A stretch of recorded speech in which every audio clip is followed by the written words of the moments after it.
You may recall that during Trump's first administration, nonprofit organizations were some of the fiercest opponents of his most extreme policies.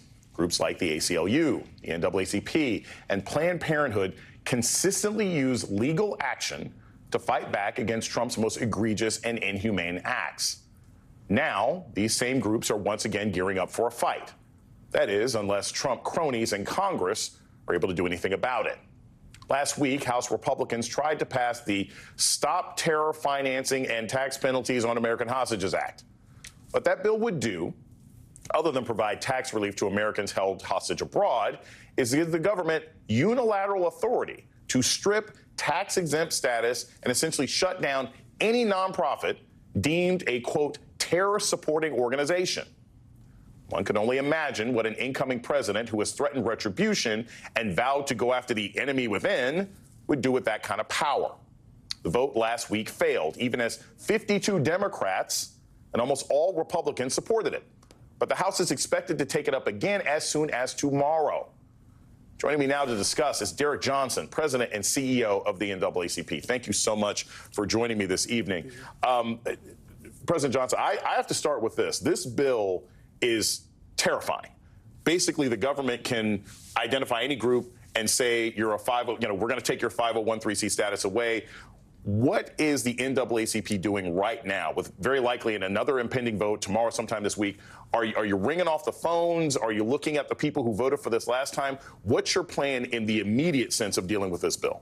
Well, first, let's start with the history of this country. This sounds like McCarthyism. Yes. You know, the Red Scare, the Committee on Un-American Activities, which we found to be something that caused more of a chilling effect than address any of the concerns. Right. That's what's taking place. This incoming administration are seeking to quash or create a chilling effect against voices of opposition. Right. None of the groups that I can think of that are nonprofits are involved in any terroristic activities. In fact, we use the guardrails of our democracy to raise voice of opposition, to participate with political discourse, or leverage the federal courts to ensure the rights of Americans are protected. So for the NAACP, we are urging members of Congress not to go in this direction. We've seen this before, and it did not end for our democracy as a whole or individual citizens individually.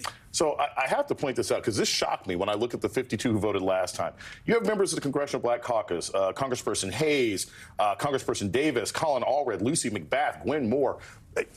You would think that the CBC in particular would be more aware of how dangerous this sort of policy is. Are you all making targeted calls, or do you think that there's just a possibility that people have recognized the mistake they made in the vote last week and they're not going to make it again? Well, absolutely targeted calls. Oftentimes, the language of a bill really don't open up the reality of the impact of the bill. And I just give all those members deference that they didn't understand that the language actually would have a disparate impact. We have members of the NAACP currently in Congress who voted against this. And now we need to educate more people, not only members of Congress, but the American public, that this is not in the best interest of America or our democracy. So the courts have never necessarily been in favor of consistent justice or freedom for black people in this country. That's not new. Right. We now have a Supreme Court that's basically said, and they would interpret this differently had Harris won, but basically Donald Trump can do what he wants, right? It's all legal as long as he happens to be president of the United States. So if the president were to say in 6 or 7 weeks, hey, I just want mass deportations of everybody, that impacts the black community, right? There are many, many African Americans who have relatives who are not documented, people who might be from the Caribbean, people who might be from the continent, one way or another. Is there a legal strategy that the NAACP has in the face of possible mass deportations in January? And can you share it, or is it a secret? So if you think about it, we could talk about the one thing, but we need to recognize all the things. It'll be swan theory at its best. It'll be so many things coming at you at one time that you will lose focus of what's really taking place. Okay. And what's taking place now is a power grab in our democracy to consolidate in ways in which we have not seen in this country since its founding. You think about it, there's a goal to have hundreds hundreds of executive orders on day one. There's a goal to have nominated and appointed individuals both in the cabinet and on the judiciary.